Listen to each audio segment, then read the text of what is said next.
ketahui tentang pneumonia? Penyakit baru pada balita. Penyakit baru pada balita. Terima kasih Ibu, mantap. Ya, ada lagi Ibu-ibu. Ibu kader nih pasti nih. Iya Ibu. Radang paru-paru. Terima kasih Ibu, benar. Udah pernah ketemu belum pasiennya? Pernah tahu nggak pasiennya kayak mana? Ada yang pernah lihat pasiennya kayak mana? Belum ya? Ayo kita coba lihat ya. Nah, pneumonia itu adalah salah satu juga dari kategori, kalau ISPA semuanya pasti udah pernah dengar, ya, infeksi saluran pernapasan akut, ya. Ini menyerangnya itu luas. Nah, semua saluran pernapasan dari mulai hidung sampai ujungnya paru-paru kita, ya, gitu. Jadi pernapasan itu kan jalurnya di situ ya, Bapak Ibu semuanya ya. Seperti juga tadi Bu Bella sudah katakan, COVID itu yang termasuk juga ke dalam infeksi saluran pernapasan, ya, gitu. Cuma memang tidak diagnosanya akhirnya ke pneumonia, karena sekarang memang terdiagnosanya adalah ke COVID, karena dengan dilakukan pemeriksaan PCR misalnya itu adalah COVID-nya positif, gitu ya. Nah, kalau untuk pneumonianya itu adanya di saluran napas yang bagian bawah, ya, sama-sama infeksi saluran pernapasan akut, tapi adanya di bagian saluran yang bawah, ya. Disebabkannya oleh apa? Macam-macam. Ada yang bakteri, ada yang virus, ada yang jamur, ya. Ada juga yang parasit, gitu ya. Jadi penyebabnya macam-macam. Pokoknya yang menjadikan si paru-paru itu, si saluran pernapasan bawah itu menjadi terinfeksi, ya. Nah, kita juga dengar namanya penyakit paru-paru yang tenar itu apa? Jangan lagi nyebut plek, TBC, ya. Udah jelas, TB, ya, tuberkulosis, ya. Zaman sekarang udah nggak ada lagi ngomong-ngomong plek, nggak jelas plek itu apa, gitu ya. Yang jelas TBC, TB. Pengobatannya wajib segini bulan sampai segini bulan, ya, itu udah wajib, ya, gitu. Diagnosanya jelas, pemeriksaannya ada banyak, gitu ya. Dan sekarang pemeriksaannya bukan cuma hanya di laboratorium pakai mikroskop, tapi juga pakai alat yang lebih canggih lagi, namanya TCM.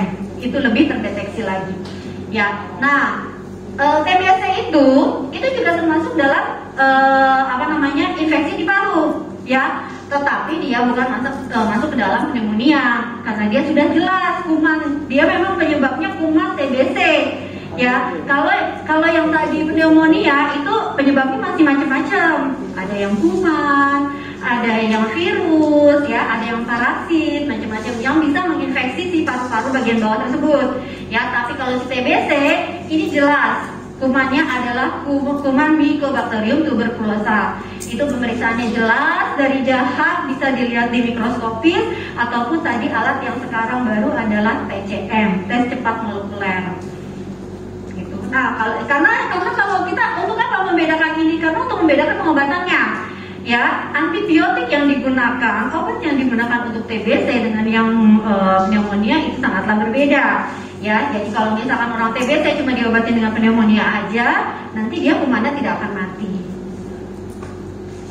Pneumonia peradangan paru yang menyebabkan nyeri saat bernapas dan keterbatasan intake oksigen, ya. Ini tadi yang Bu Bella juga sudah katakan, dia biasanya jelasnya tuh apa? Sesak, ya. Orang COVID apa? Sesak juga, ya. Pokoknya ya karena emang penyakitnya adalah peradangan pada paru-paru. Nah, ini menurut WHO, dia menyebutkan bahwa 10 macam penyakit penyebab kematian di dunia, bahwa infeksi saluran pernapasan bawah itu merupakan yang terbesar keempat. Ya, tadi kalau Bu Bella katakan di provinsi ini adalah infeksi pernapasan penyakit pada balita kedua setelah diare, ya, gitu. Nah, menurut WHO ini adalah infeksi pernapasan terbesar keempat yang menyebabkan kematian, ya. Karena ya orang nggak bisa napas, sesak napas, ya. Kalau misalkan tidak ditangani lebih lanjut, cepat, ya sudah, karena memang dia kondisinya menjadi memburuk, ya. Dan kejadian di dunia juga itu ada peningkatan, itu ada sekitar 15-20% menurut penelitiannya.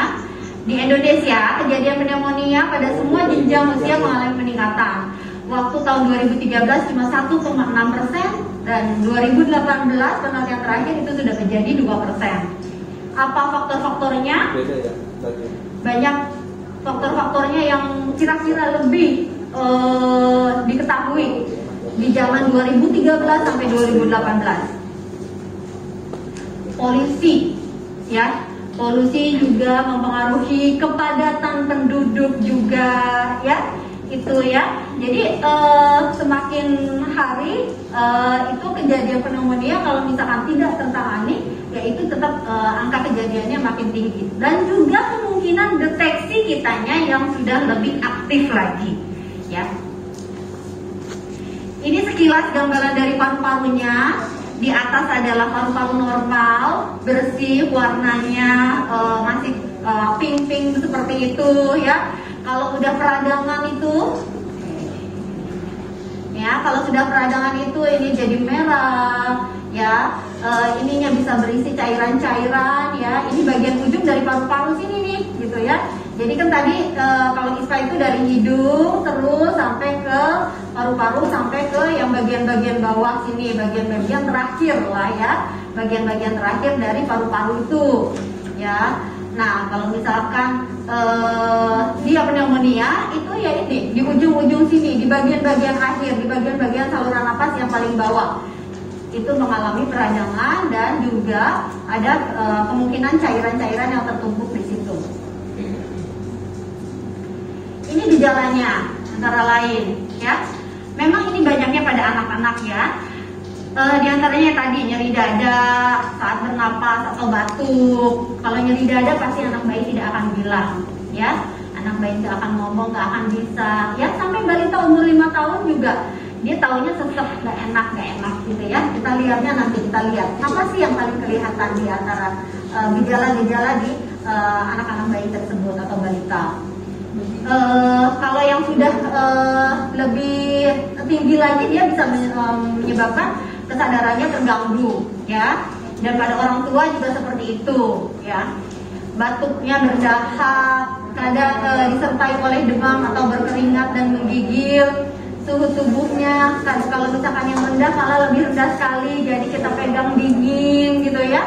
Kadang disertai mual, muntah dan diare, dan juga sesak napas, itu yang tanda gejala yang jelasnya. Mual atau muntah ataupun diare, biasanya anak bayi kalau batuk dia mengeluarkannya bisa nggak, Bu? Iya, jadi biasanya mengeluarkannya dengan muntah, ya, ya. Jadi seperti itu. Jadi itu pemberian dari Allah juga, ya, secara otomatis naluriah buat anak-anak yang tidak bisa tidak ngerti nih cara ngeluarin nggak enak nih gimana. Kalau kita orang sudah dewasa, orang tua tahu, tapi kalau anak-anak akhirnya sampai berkumpul, akhirnya dia keluar sendiri dengan muntah, ya. Nah, ini penyebabnya seperti tadi, ada kuman, daya tahan tubuhnya juga lemah, ya, sirkulasi udara di dalam rumah yang buruk, dan makanan yang tidak sehat. Kejadian-kejadian semakin tahun semakin meningkat, ya, tadi diantaranya adalah polusi dan sirkulasi udara. Kita sekarang rumah dulu mah jauh-jauh, udaranya masih bersih, ya. Sekarang kita semuanya padat, ya. Di Panongan juga di perumahan-perumahan itu kali, ya. Kalau yang daerah-daerah sawah tuh kayaknya Dr. Said masih enak, ya, ya. Udaranya masih bersih, masih enak. Tetapi juga jangan lupa bikin jendelanya, ya. Bikin jendelanya biar sirkulasinya juga bagus, ya. Ini yang sekarang pada pakai AC, ditutup aja rumahnya, ya. Nggak, matahari nggak masuk, sirkulasinya nggak kebuka, akhirnya ya AC-nya dari pagi sampai ke pagi lagi nggak mati-mati tuh AC. Jadi dinyalain aja AC-nya, ya. Gitu. Tolong itu sama-sama kita perhatikan. Penularannya ini tercemar bisa kontak langsung dengan penderita melalui percikan ludah saat bicara atau bersin dan batuk, dan memindahkan ke orang lain melalui aliran darah dan infeksi di organ tubuh yang lain. Jadi kalau ada kuman di organ tubuh yang lain bisa melalui aliran darah, dan ada perpindahan organisme langsung dari infeksi yang di dekat paru-paru. Nah, yang beresiko tinggi ini siapa-siapa aja. Biasanya orang yang tadi kan karena daya tahan tubuhnya rendah. Karena daya tahan tubuhnya rendah, diantaranya adalah yang paling sering adalah itu adalah penyakit HIV. Karena memang penyakit HIV ini kan menurunkan daya tahan tubuh. Ya, anak-anak balita kenapa daya tahan tubuhnya rendah? Padahal dia harusnya bagus kalau dia diberikan ASI secara eksklusif, ya. Itu daya tahan tubuhnya justru bagus, ya. Sama dengan kejadian-kejadian COVID, kalau misalkan ini anak-anak balita, anak-anak bayi justru dia sebenarnya lebih baik daya tahan tubuhnya. Tetapi kadang-kadang adalah asupan makanan bagi anak-anak. Ya, ibu anak saya nggak mau makan, nggak maunya susu aja gitu. Tanya, bu susunya apa? Susu kental manis. Ya, gitu. Kan udah dibilangin sekarang sudah ada slogannya ya, susu kental manis itu bukan susu, gula kental manis katanya ya, bilangnya ya. Ya, jadi itu sama-sama kita menyamakan persepsi ke ibu-ibu semuanya. Ibu-ibu kader ini adalah ujung tombak dari masyarakat, ya. Penyampai yang pasti bisa tersampaikan oleh teman-teman, oleh masyarakat di sekitar ibu-ibu semuanya, ya. Sambil ngobrol, kalau misalkan lagi belanja, ya, gitu ya, anak-anak itu emang namanya apa ya? Namanya ngasih makan anak-anak kan bu ya, nggak bisa disambi-sambi dicepet-cepet ya bu ya, gitu ya. Memang suatu ketelatenan yang sangat luar biasa membutuhkannya ya. Kalau misalkan memang mau anak-anaknya biar bisa makan yang benar-benar bergizi gitu ya, masuk asupan makanannya. Terus juga pada perokok ya dan meminum alkohol. Karena apa? Pada perokok dan minum alkohol ini ya memang paru-paru mereka itu menjadi tidak baik, tidak sempurna, tidak normal. Ya walaupun belum dirasain, tetapi itu namanya kalau kita bagaikan rumah, bagaikan bangunan, namanya kerusakan itu kan tidak langsung brek. Kerusakan itu sedikit demi sedikit ya. Karena anak-anak misalkan ada yang merokok dari SMP atau SMA ya memang tidak dirasakan langsung. Nanti setelah paling cepatnya 10-15 tahun ke depan baru dia merasakan itu. Ya. Pasien yang berada di ICU ya itu otomatis karena dia tidak ada, biasanya kalau pasien di ICU itu tidak ada pergerakan ya, tidak mobilisasi, biasanya tiduran aja ya, tirah baring terus aja seperti itu dengan suasana sirkulasi yang tetap seperti itu aja ya, tidak ada pergantian sirkulasinya. Yang sering menghirup udara yang tercemar, terus juga pasien lama yang berbaring setelah pasca operasi.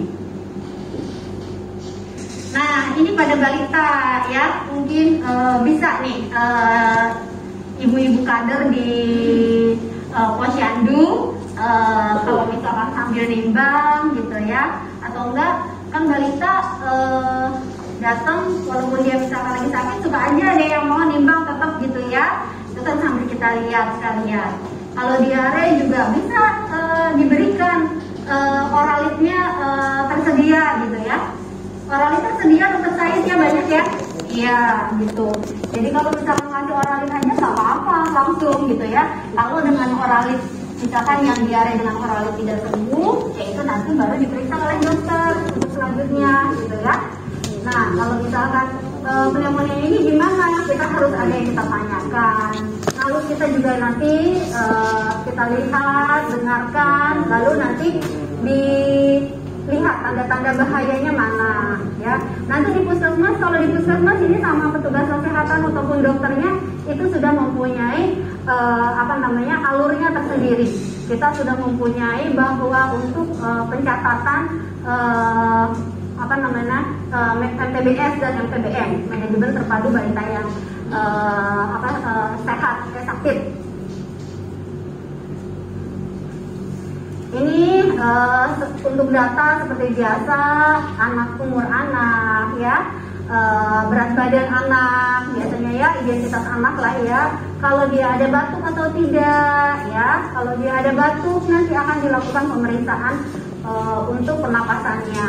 batuknya sudah berapa lama. Kalau misalkan dia ada demam, demamnya nanti diperiksa juga sama petugas kesehatannya berapa suhunya ya.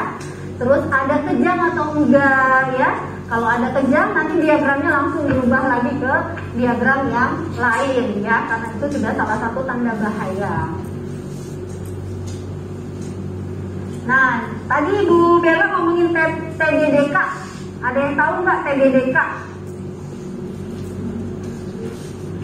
Itu adalah tarikan dinding dada ke dalam, ya. Jadi kayak orang sesak nafas, itu dinding dadanya. Nah, kalau ini dinding dadanya bagian bawah, tarikan dinding dadanya bagian bawah itu dia ke dalam, ya. Gitu. Nanti dihitung nafasnya karena dia ada batuk, lalu dilihat nanti hitung nafasnya 1 menit. Pernah ada yang nganterin anaknya atau siapa ke bagian balita di puskesmas Sanongan, terus diperiksa diukur diperiksa nafasnya, buka baju Bu, ya, biasanya disuruh buka baju, lalu anaknya dilihatin aja gitu. Ada yang pernah tahu nggak? Nanti petugas kesehatan punya alat namanya sound timer, biasanya begitu, tet gitu. Itu kita tuh maksudnya ngeliatin bayinya itu, ngeliatin perutnya si bayi, pergerakannya itu sambil menghitung napasnya, gitu maksudnya. Karena ada kriterianya. Jika anak segini, napasnya segini per menit, misalkan 20 kali per menit, berarti dia masuk kategorinya apa? Gitu. Ya, jadi bukan berarti ini anak saya didiemin aja, dilihatin doang gitu. Nah itu bukan. Jadi lagi diperiksa. Diperiksanya adalah itu adalah lebih akurat untuk melihat tarikan dinding dadanya terutama. Makanya kalau misalkan anaknya nangis itu susah akhirnya. Jadi memang anaknya harus tenang, ya gitu. Kalau misalkan sambil disusuin dulu atau apa dulu itu lebih akurat lagi gitu ya. Nanti jadi anaknya tenang. Karena kalau anaknya nggak tenang, tarikan dinding dada itu nggak akan kelihatan, ya. Nah ini kalau stridor wheezing ini petugas kesehatan yang harus melihatnya, kesadaran menurun, ada demam atau enggak, terusnya tadi dari tinggi badan dan berat badannya. Ini Bapak Ibu semua, ibu-ibu kader pasti sudah mengetahui apakah dia di KMS-nya masuk kemana nih, masuk ke bawah garis merah DGM atau enggak gitu ya. Ini yang tadi saya bilang tuh alatnya ini nih. Nih, ini alatnya nih. Jadi dipencet sama dokter atau petugas kesehatannya. Ini dia berbunyi lagi kalau sudah selesai itu adalah itu tandanya 1 menit. Gitu. Karena dokternya atau petugas kesehatannya nggak bisa melihat jam ke atas terus ke bawah ke perutnya bayi atau balita. Ya. Jadi dengerinnya suara ini. Karena mata petugas itu harus fokus ke dalam tarikan dinding dadanya si bayi yang akan diperiksa, balita yang diperiksa, ya. Ini yang tadi saya bilang. Jadi dari sini maka petugas kesehatan itu bisa menilai ini adalah normalnya gitu ya. Kalau di bawah 2 bulan dia kurang dari 60 menit. Karena kalau sudah 60 menit itu dibilang napasnya berarti sudah napas cepat ya.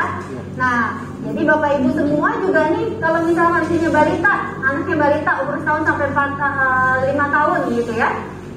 Itu kalau dilihat tahu-tahu napas dia cepat atau enggak, yaitu kalau misalkan lebih dari 40 kali per menit. Jadi pengembangan biasanya ngembang perutnya ya. Kan kalau napasnya anak-anak bayi itu masih di bagian bawah itu kelihatan perkembangan dada sama perutnya ya. Kalau di atas 40 kali per menit itu berarti dia sudah dianggap napas cepat, berarti ada kelainan paru-parunya. Nah ini ya tadi ya, untuk menilai TDDK ini anak harus tenang ya. Karena di pernapasan normal semua bagian dada dan perut bergerak keluar saat menarik napas. Kalau dia ada TDDK itu ada yang seperti tertinggal ya, tertinggal bagian bawahnya ini malah dia bergeraknya ke dalam ya. Nah ini nih Ini adalah bagian yang tertinggal, yang ke dalam. Jadi ini adalah yang tidak normal. Kalau dia masih normal, kita lihat juga dari hitung napasnya tadi. Apakah dia lebih dari 40 kali per menit, apakah lebih dari 60 kali per menit kalau anak yang kurang dari 2 bulan ya. Tapi kalau sudah seperti ini, itu sudah kemungkinan besar memang dia adalah pneumonia. Karena ini dia orang berusaha untuk menarik napas, mencari napas ya. Kalau sudah mencari napas itu berarti sudah ketarik banget ke dalam ya. Kita bisa rasakan sendiri kalau misalkan kita lagi nyesek kita pasti gitu. Jadi ya sama kan. Jadi tarikan ini dadanya itu adalah ke dalam.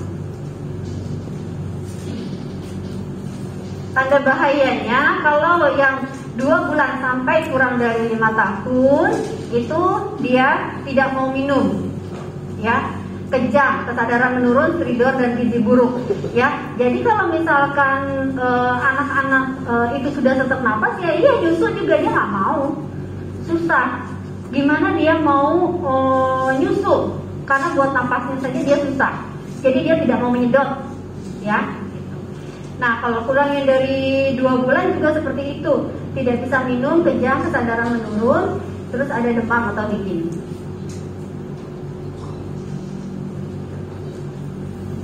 Ini adalah tanda-tanda bahaya yang memang kalau ibu-ibu atau bapak juga menemukan, ini harus segera dibawa ke fasilitas kesehatan. Ini mah harus langsung ke rumah sakit, ya. Apalagi kalau misalkan ada sampai kesadarannya, itu mah sudah jelas kalau kesadarannya ya. Tapi kalau misalkan ada kejang, terusnya dia nggak mau minum ini bisa macam-macam. Anak-anak yang atau balita yang diare pun kalau dia sudah namanya dehidrasi berat itu sudah akhirnya nggak mau minum. Dehidrasi ringan juga malah tidak mau minum sama sekali atau kelihatannya kehausan tapi dia susah untuk minum gitu ya.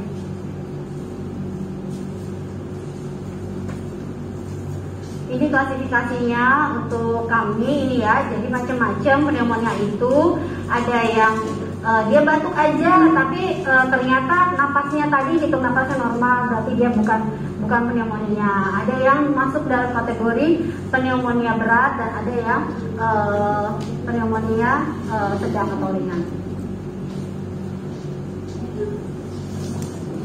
Nah, pengobatannya otomatis harus dibawa ke layanan kesehatan ataupun ke puskesmas. Dan pengobatannya itu adalah kalau pneumonia pasti dia dengan antibiotik. Kalau dia tidak batuk bukan pneumonia, itu tidak dikasih antibiotik, ya. Jadi kalau misalkan dia dikasih antibiotik, dia pneumonia, dia harus kontrol, ya, karena dilihat lagi perkembangannya, ya. Jadi kadang-kadang di puskesmas itu kan ngasih obat nggak mungkin sampai 10 hari, ya kan?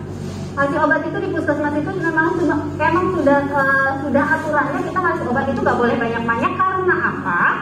Bukannya pelit, bukannya apa? Karena dimaksudkan adalah ini biar kontrol kembali, gitu, ya. Karena kenapa mesti kontrol? Karena dilihat lagi perkembangannya. Banyak orang-orang maupun balita ataupun orang dewasa baru berobat, terusnya minum obat sehari 2 hari, saya emang gak cocok kesini lagi. Itu ke tempat yang lain lagi, ke tempat yang baru. Oh, kata si ibu ini di situ dokternya bagus gitu ya, ke situ. Itu sama aja Bu, itu dari awal lagi. Akhirnya dokter itu bukan dukun yang bisa menebak-nebak. Oh ibu kemarin begini. Itu hanya perkiraan, ya gitu. Itu hanya perkiraan.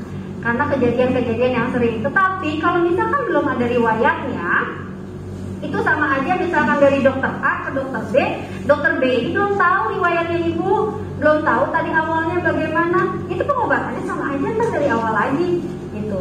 Jadi balikan kalau misalkan sudah dikasih obat belum ada perubahan, balik lagi ke dokter, ke puskesmas lagi. Nah nanti kan di puskesmas sudah ada catatannya nih. Oh kemarin dia segini. Oh kemarin dia nafasnya segini. Kalaupun dia masih batuk, sekarang nafasnya jadi berapa? Misalkan dari 60 sekarang jadi turun jadi 40. Walaupun masih batuk berarti dia sudah ada perbaikan. Itu yang bisa dinilai. Begitu juga dengan penyakit-penyakit lain, baik itu pada balita maupun pada orang dewasa. Semuanya seperti itu, ya. Kalau yang Bapak Ibu misalkan penyakit gula atau penyakit tensi, itu biasanya tensinya darah tinggi, itu biasanya tahu, Bapak Ibunya ngeh gitu kan. Iya, kemarin saya gulanya segini, 200 gitu kan. Oh, sekarang dicek lagi, sekarang 250 gitu ya. Nah, terus juga bawa, oh iya saya kemarin gulanya 200, dikasih obatnya ini gitu ya. Walaupun gak diingetin atau gak dicatat, dibawa obatnya misalkan itu masih mendingan, ketahuan ya. Tetapi kalau misalkan yang gak ketahuan, berpindah-pindah ke dokter ataupun berpindah-pindah pelayanan kesehatan, itu sayang sekali karena itu sama aja ngulang dari awal ya. Jadi maksudnya di puskesmas itu dikasih obat sedikit ya seperti itu supaya Bapak Ibu segera kontrol kembali. Tetapi ada yang ikut prolanis nggak di sini? Ada yang tahu tentang prolanis nggak? Kalau prolanis itu kan bagi pasien DM ataupun hipertensi ada prolanis kan ya dokter Said ya. Itu kan dikasih obatnya justru dia banyak gitu. Ya karena memang sudah ada ketentuannya. Kalau yang kencing manis ataupun darah tinggi itu memang misalkan dia tensinya seperti itu udah ketahuan, bila darahnya sudah diperiksa, oh iya dia maintenance, dia harus minum obat dengan obat dosis yang seperti ini gitu ya. Tapi kalau untuk infeksi akut yang seperti ini, maksudnya infeksi akut itu adalah infeksi kejadian yang memang infeksinya itu baru dan mendadak gitu ya, itu memang harus diperiksakan kembali gitu ya. Paling enggak 3-5 hari ya dikontrol kembali karena untuk melihat dari reaksi obat yang sudah diberikan. Ini kejadian di kita. Nah, tadi yang Bu Bella juga sudah katakan dari provinsi bahwa di 2020 malah justru angkanya menurun. Sama nih di Kabupaten Tangerang. Ya, ini data per tahun ya. Jadi data 2021-nya kita belum dapatkan. Dari 2016 itu kejadiannya 8.000. 2017 meningkat lagi. Meningkat ini bukan bisa saja seperti tadi saya bilang faktor-faktor penyebab dan memang kejadiannya nambah banyak bisa jadi, tetapi bisa jadi juga kita dari pelayanan kesehatan dibantu Bapak Ibu kader kesehatan ataupun tenaga kesehatan yang berada di wilayah itu mendeteksinya lebih cermat lagi, lebih banyak yang diketahui ya. Kalau dulu bilang, oh dulu mah gak ada penyakit ini, mungkin tidak terdeteksi, ya, gitu. Tapi mungkin juga emang gak ada, mungkin, gitu ya. Tetapi kita bisa katakan itu tidak ada kalau misalkan memang harusnya sudah dideteksi dan tidak ada penyakit tersebut, ya. Tetapi kalau sekarang jangan semakin canggih, kita deteksi udah lebih bisa lagi, lebih banyak lagi cara-cara deteksi yang kita bisa lakukan. Kejadian meningkat, ya. Tapi juga diakibatkan oleh kelalaian kita atau pola hidup kita bisa jadi juga. Nah, kenapa di 2020 menurun? Tadi seperti sudah dijelaskan, kemungkinan bahwa orang-orang yang pneumonia itu sudah terdeteksinya juga dengan COVID misalnya. Atau bisa jadi juga sudah pasti pada datangnya takut ke puskesmas gitu ya, pada datangnya takut dibawa anak-anak bayi. Kalau misalkan cuma batuk-batuk aja mah udah deh langsung beli obat batuk di di apotik gitu ya, atau enggak pakai ramuan, pakai racikan apa Bapak Ibu kalau yang untuk batuk? Jahe ya, terus apa lagi? Betul. Jeruk nipis ya. Dokter saya siapa yang handle-nya? Iya, racikan yang untuk itu? Jeruk nipis pakai kecap. Jeruk nipis pakai kecap, tuh ya. Nanti abis ini ditambahin lah sama ibu dari Puskesmas Panongan nih, ya. Racikan-racikannya ya, gitu ya, gitu. Jadi itu untuk menetralisir batuknya terutama pada anak-anak balita. Ya, jadi penurunannya angkanya cukup banyak tuh, dari yang 2019 itu ada 13 ribuan, lalu di 2020 itu turun jadi 9 ribuan.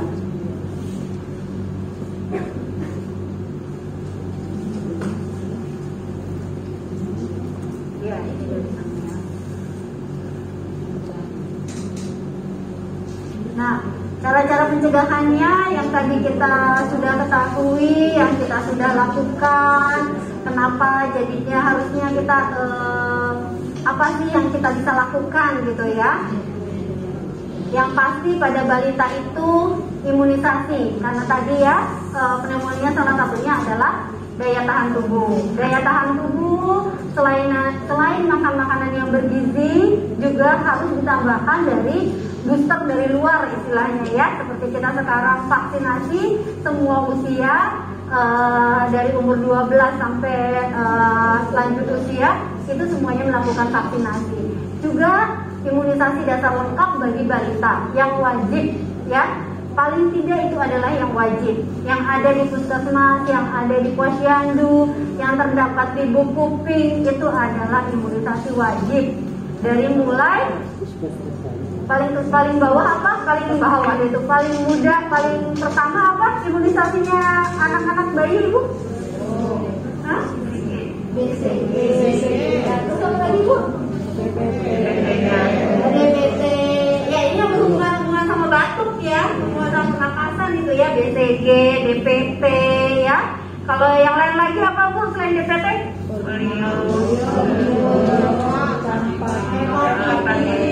Campak terakhirnya ya. Campak juga kan efeknya ke batuk ya.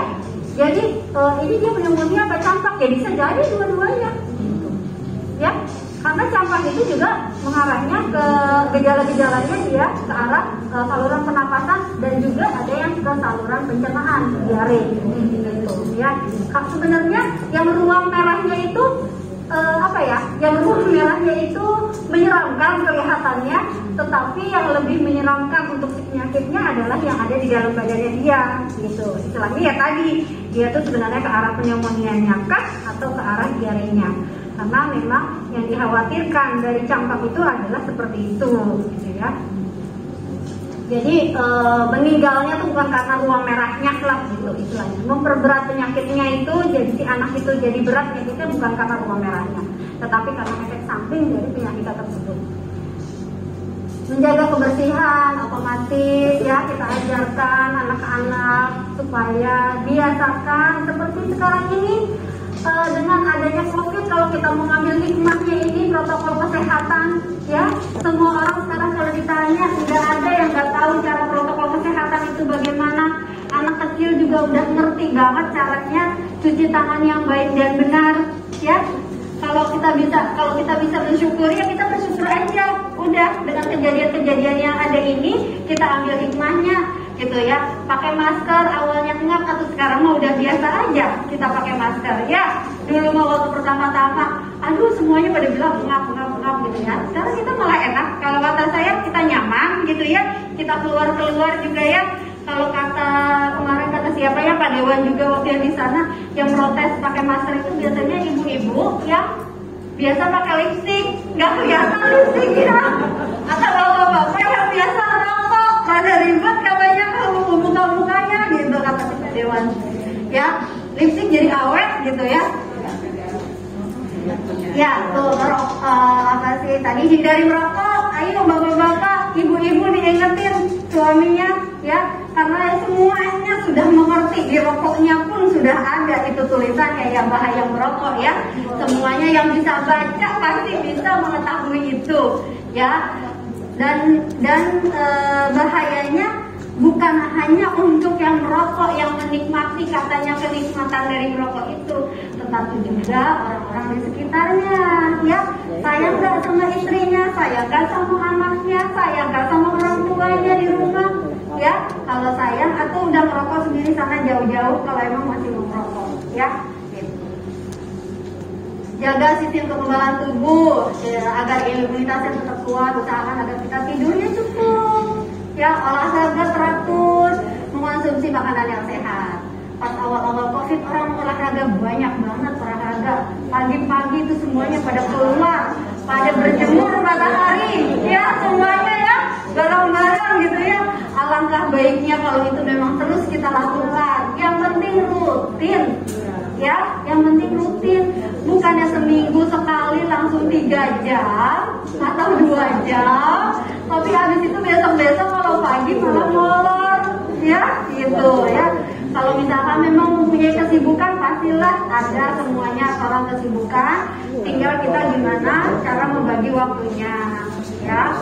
Nah, terus dia juga bersepeda bagus ya. Asal habis sepedaan, jangan kumpul makan-makan bareng, ya.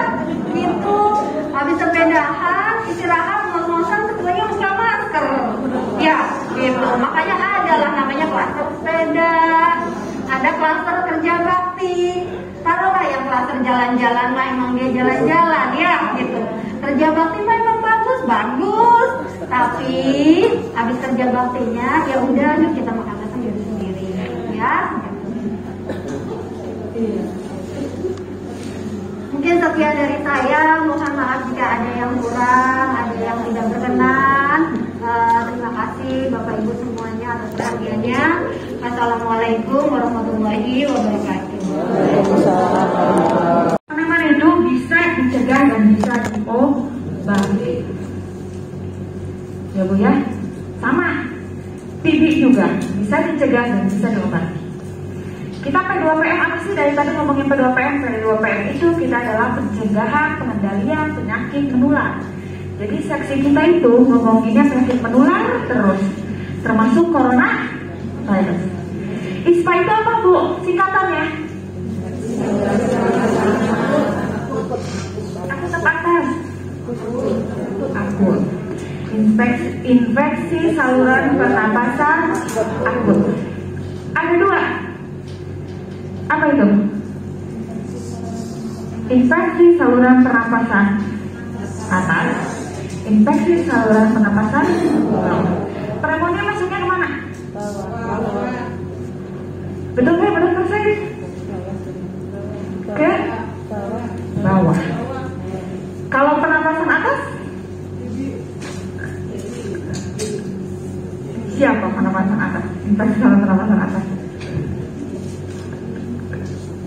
Corona masuk kemana Bapak Ibu?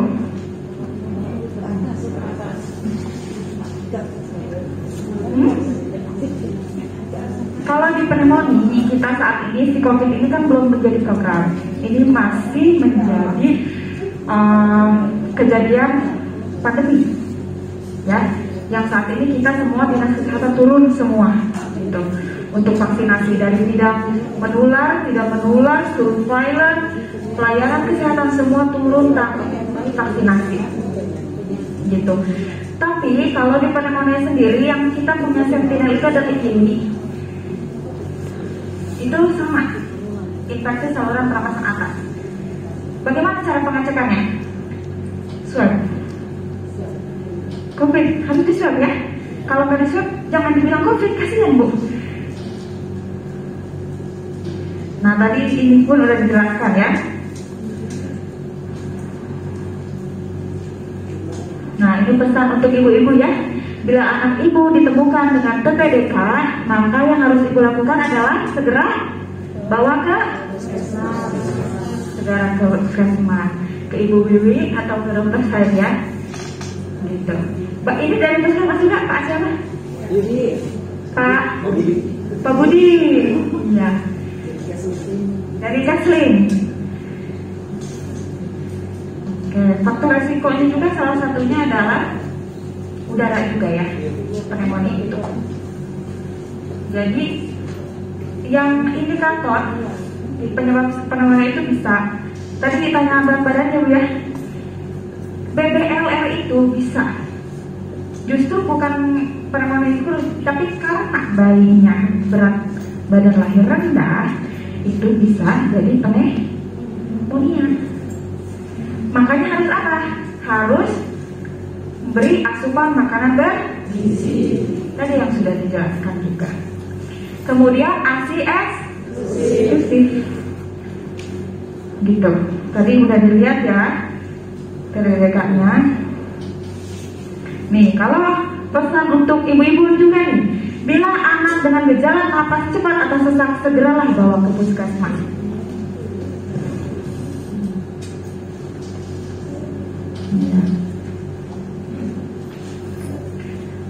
Nah, memeriksa kehamilan secara rutin, berilah balita Anda makanan bergizi dan seimbang, imunisasi lengkap sesuai usia, dan menjaga kebersihan rumah. Itu yang bisa dilaksanakan oleh Bapak Ibu. Sedangkan untuk tata laksana obat itu oleh tenaga kesehatan ranahnya. Jadi kalau sudah didiagnosis, sudah diberikan tata laksana obat, itu berarti yang tepat untuk diberi tindakan kepada bayi tersebut. Kita pneumonia ini memang lebih bahas pada balita ya, Bapak Ibu, karena ini menyangkut kematian balita. Kalau pneumonia pada dewasa biasanya bukan hitung dari TDK, tapi harus dibuktikan dengan lab. Pneumonia adalah penyakit berbahaya, harus segera dibawa ke puskesmas. Bila anak batuk atau mengalami napas cepat atau napas sesak, berarti menderita pneumonia.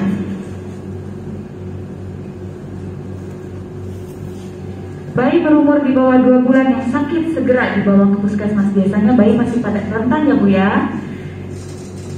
Jika anak hanya batuk atau sesak napas, biasanya dibawa ke puskesmas. Kasihan ya Bu ya kalau anak-anak kecil.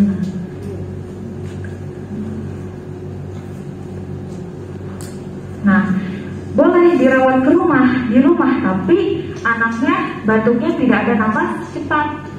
Anak batuk disertai napas beratas, anak batuk tanpa TDDK. Kalau sudah ada TDDK, napas cepat, harus segera Bu.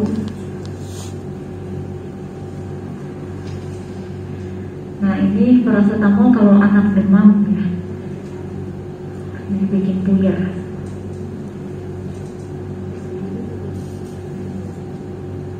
Nah, tapi harus dicek juga ya, takutnya dia sesak napasnya memang karena hidungnya kotor.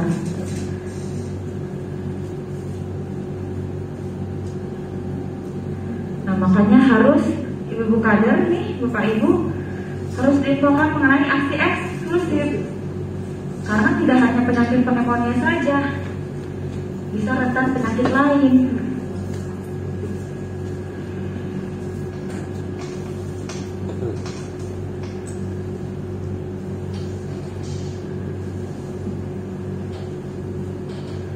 Oke, ini sudah. Oke, baiklah Bapak Ibu, itu yang tambahan saja dari saya. Jadi yang perlu bisa dilakukan oleh ibu-ibu maka lakukan, dan tentu tidak hanya itu sendiri, mohon informasikan juga kepada ibu-ibu khususnya yang ke posyandu ya, mengenai penyuluhan pneumonia itu apa. Jadi harus dijelaskan apa saja sih yang bisa kita cegah itu.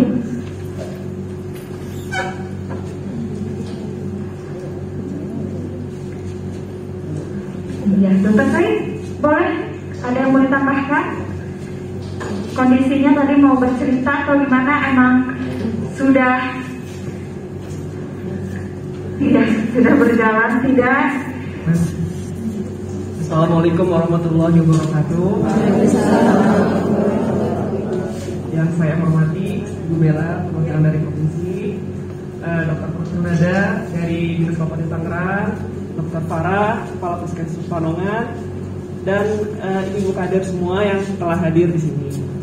Mungkin saya nggak bisa menambahkan banyak ya, karena sudah cukup jelas semua ya Bu ya. Tadi yang sudah disampaikan oleh Dr. Nana dan Ibu Bella sudah jelas semua. Sudah paham ya Bu ya? Sudah ya? Saya berterima kasih sekali Ibu Kader udah hadir nih Bu.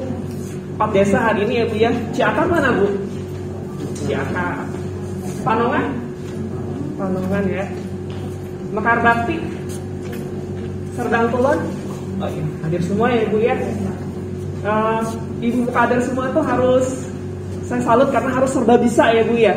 Harus tahu ini, harus tahu itu. Jadi juru ini, juru itu ya Bu ya. Ada yang jumantik, kader jumantik? Ada. Kader apa ya? Mungkin terakhir ketemu saya kesehatan jiwa ya. Saya sebutnya Jumanji. Jumanji, juru pemantau jiwa dok. DGJ. Oh DGJ ya Bu ya. Terus sekarang ibu kader harus bisa dan tahu masalah pneumonia. Iya, mungkin jadinya namanya apa ya? Jupeni, juru pemantau pneumonia. Mungkin gitu ya Bu ya. Jadi memang saya terima kasih sekali ke ibu kader. Diharapkan ibu kader dan bapak kader ya. Ibu kader itu pintar di masa tuanya. Iya, jadi karena kan ibu kader langsung bersinggungan ya dengan masyarakat, diharapkan nanti mampu memberikan informasi yang baik ya dan benar agar kesehatan terutama di wilayah Puskesmas Panongan meningkat kesehatan. Tadi sudah dijelaskan lengkap oleh Dokter Nana. Oh mungkin saya mau mengingatkan aja, ingat aja akal Bu, kalau pneumonia akal. Mungkin A-nya itu awasi bahaya pneumonia. Tadi bahayanya apa Bu? Ada yang masih ingat? Bahayanya sukar bernapas ya, sulit bernapas. Nah silakan nanti kasih pertanyaan, mungkin ya saya ada door prize. Ya Bapak Ibu ya. Nanti boleh dokter saya yang nanya ya nanti ke ibu-ibu kadernya. Kalau bisa jawab nanti dikasih door prize. Boleh dilanjutkan dulu, nanti saya mau lihat dulu door prize ke bawah Kak. Takutnya nggak ke bawah.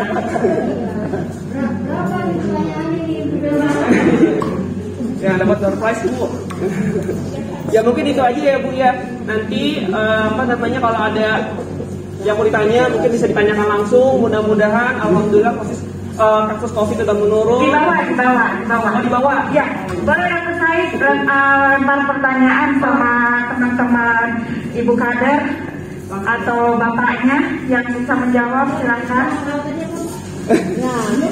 Nanti Belum selesai. Dikasih tumbler ya Bu ya. Pertanyaan aja. Ya boleh Dok. Pak ya, ibu kader udah pada pintar semua ya. Yang susah dong. Biar gak dapat ya. Buat teman saya aja. Kasih tahu sekarang. Oh boleh, katanya mau satu-satu. Dokter saya satu mau ngasih pertanyaan. Dokter Nanan satu. Dokter Farah satu. Sama Bu Dita satu yang mau beri pertanyaan.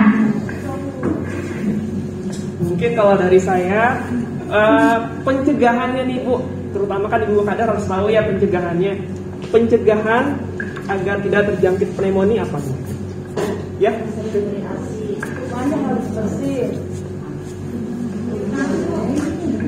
Tunjuk tangannya tinggi ya Bu ya. Tinggi.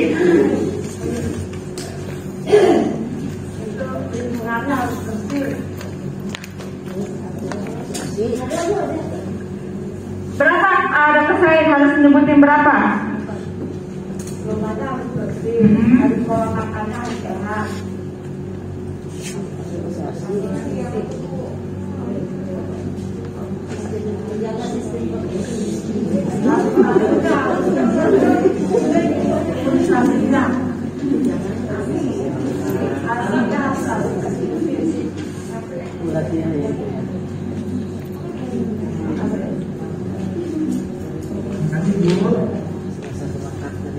Tadi apa aja tuh ASI ya, ASI imunisasinya ya,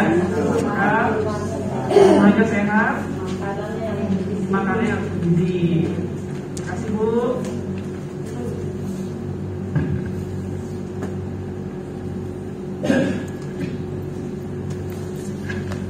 Gimana dikasih Kak?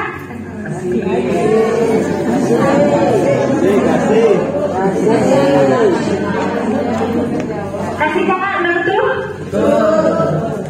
Satu desa Ibu satu siapa? aja. Ya, Maju dong Bu. Oh sekalian foto.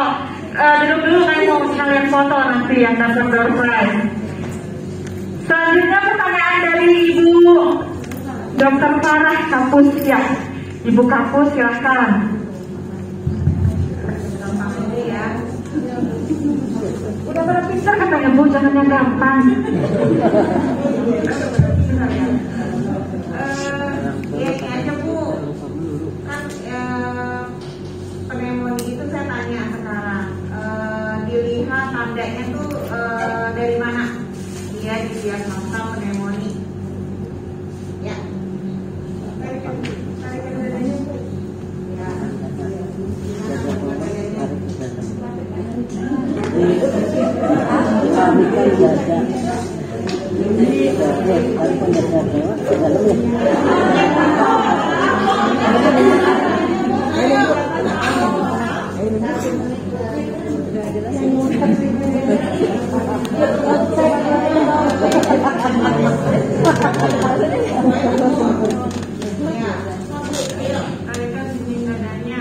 Tarikan dinding dada.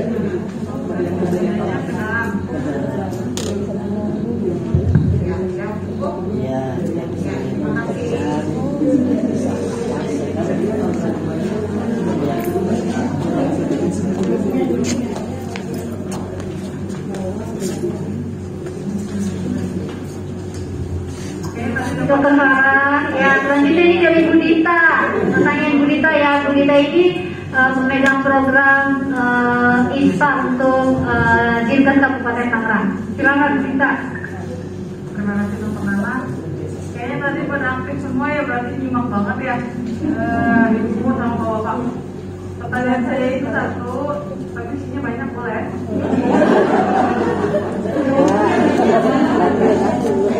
Tapi kayaknya kalau udah nyimak, apa sih penyebab dari pneumonia? Ya silakan yang berbagi. Bu siapa Bu? Siapa namanya? Penyebab itu ya? Ya. Satu, kuman penyakit. Dua, daya tahan tubuhnya lemah. Tiga, sirkulasi di dalam tubuh harus sehat.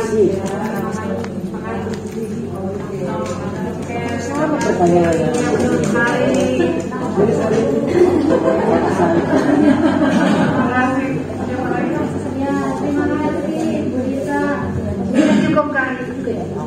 Ibu Bella. Oke, sudah 3. Duh, saya nggak nyimak ya, soalnya mau bentar lagi registrasi kan bapak ibunya.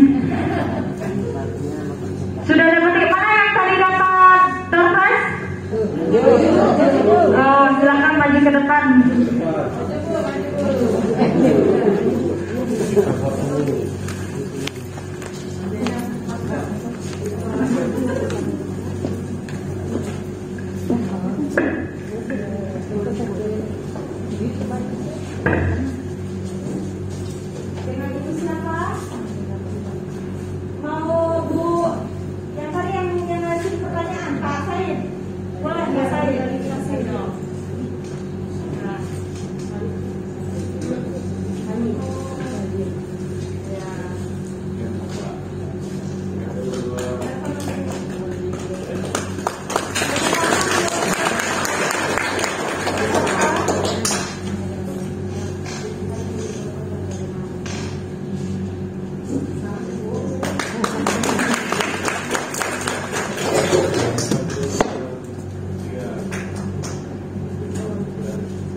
Terima kasih banyak Bapak Ibu.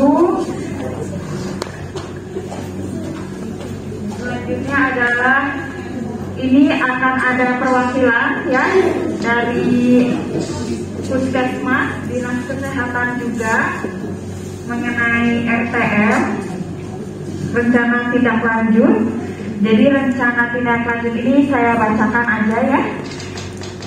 Rencana tindak lanjut 14 Oktober, sosialisasi deteksi dini pneumonia pada masyarakat. Nah, di sini pada kegiatan sosialisasi deteksi dini pneumonia pada masyarakat, kami berkomitmen untuk yang pertama, berkoordinasi dalam hal penyebarluasan informasi atau penyuluhan di wilayah kerja, instansi atau tempat tinggal terkait deteksi dini pneumonia di masyarakat. Setuju Bapak Ibu? Setuju. Nah, diantaranya itu adalah bila ditemukan balita dengan tanda tarikan dinding dada bagian bawah ke dalam, segera dibawa ke mana? Puskesmas. Bila ditemukan balita dengan gejala nafas cepat atau sesak, maka segera bawa ke puskesmas. Setuju ya Bapak Ibu ya? Periksa kehamilan secara rutin, berilah balita makanan bergizi dan seimbang, imunisasi lengkap sesuai usia dan menjaga kebersihan rumah. Kemudian menginformasikan segera kepada puskesmas terdekat, bidan desa atau bidan desa bila temukan tanda dan gejala pneumonia pada balita. Dinas Kesehatan Kabupaten, puskesmas, kelurahan menyediakan media KIE dalam deteksi dini pneumonia. Jadi bisa juga di puskesmas ya, suka ada informasi-informasi, dibaca Bapak Ibu ya, nanti disebarkan, diinformasikan dari mulut ke mulut gitu. Biasanya ibu-ibu kan sambil ngobrol ya di posyandu gitu. Gitu. Bapak-bapak juga ya Pak ya. Jangan kalah Bu sama ibu-ibu ya. Jangan kalah. Ibu-ibu memang banyak ngomongnya. Nah, untuk di sini mungkin dari Dinas Kesehatan Tangerang, Ibu Kontronada, kemudian dari Puskesmas, perwakilan Puskesmas, kepala Puskesmasnya, Dr. Farah, kemudian perwakilan Kelurahan. Ini ada berapa kelurahan? Ada 4, 2 saja. Boleh dari mana? Dari Panongan ya? Ada? Iya, Ibu Lurah Panongan. Paling satu lagi dari? Ada? Ya, boleh. Sama salah satu ibu kader. Kader, boleh kader mana saja nih? Dari kelurahan mana saja? Iya, yang boleh, yang bertanya juga boleh. Ini hanya kesepakatan, tapi Bu, jadi dulu ide dan ada tangan kan saya malah sepakatan. Nah, ada Bu ya, semuanya ini Mah ya. Iya, boleh ke depan untuk ini tanda tangan rencana tindak lanjutnya. Iya.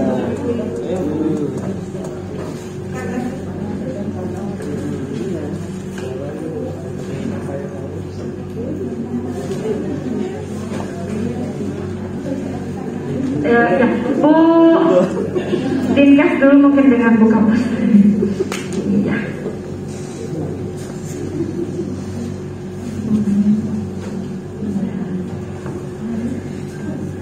Iya. Tanya ya.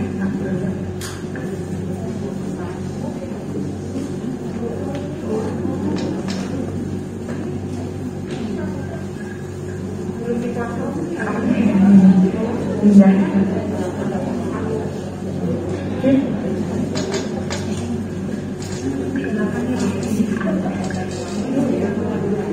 Lagi dong.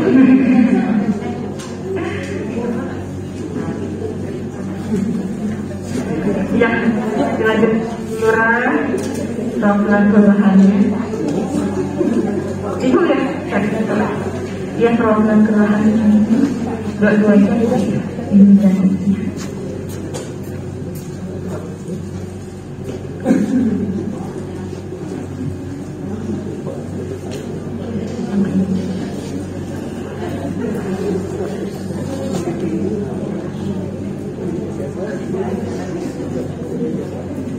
Iya, Ibu Lurah juga ya.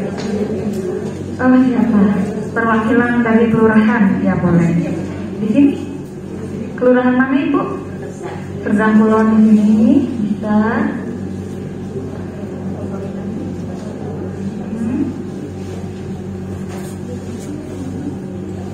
di sini.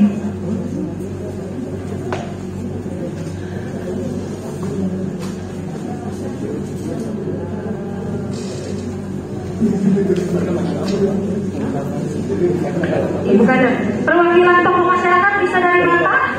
Ada Bapak yang bisa? Satu orang? Maka? Oke, Bapak yang pakai baju batik. Batik semua. Batik coklat. Dari kelurahan mana, Bapak?